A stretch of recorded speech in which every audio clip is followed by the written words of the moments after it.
Governor Eric Greitens gave an update today on what the state is doing to prepare. He also has a message for all Missourians. Now is the time to get essentials like food and medicine that you may need if you're going to be at home for a few days.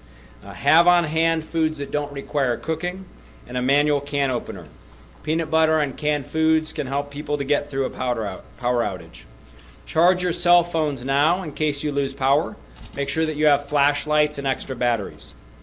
I'm also requesting that everyone in the path of the storm stay off the roads late tonight and going into tomorrow.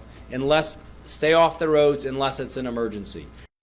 Governor Greitens also said it is all hands on deck, and emergency personnel across the state have been activated and are ready to move if needed. Some schools are already closing. Here's a list so far: Appleton, Green Ridge, and Savannah.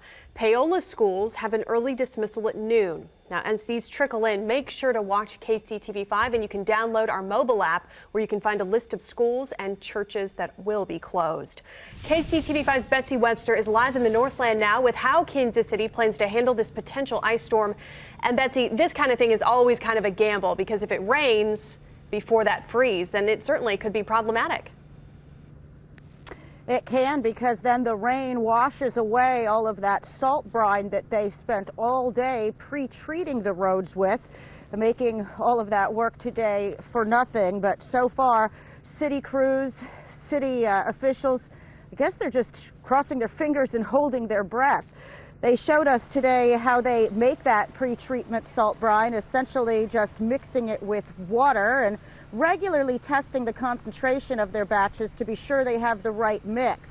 They hit the main roads this morning, then got to the residential streets this afternoon, though they did want to let people know that they could only get to the residential streets that are wide enough to accommodate the size of their brine trucks.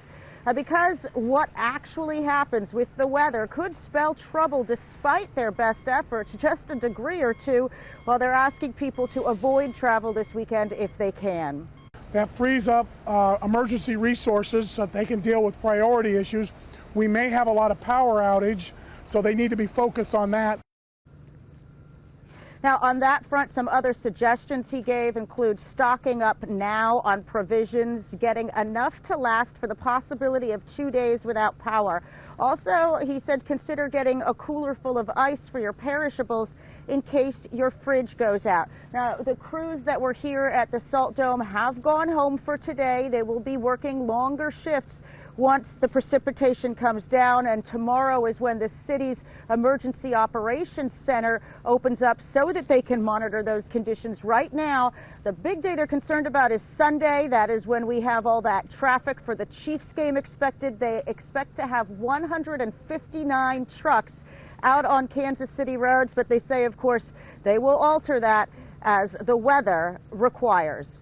Live in Kansas City, Missouri, Betsy Webster, KCTV5 News. All right, Betsy, let's hope we dodge this bullet, but I don't know. It doesn't look good right now. Check out this tweet from the KDOT Kansas City office. It says, low on bread, milk, etc.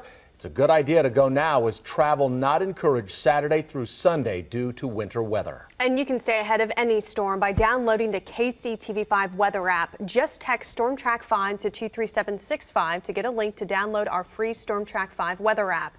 You can also find it free on iTunes and Google Play. Okay.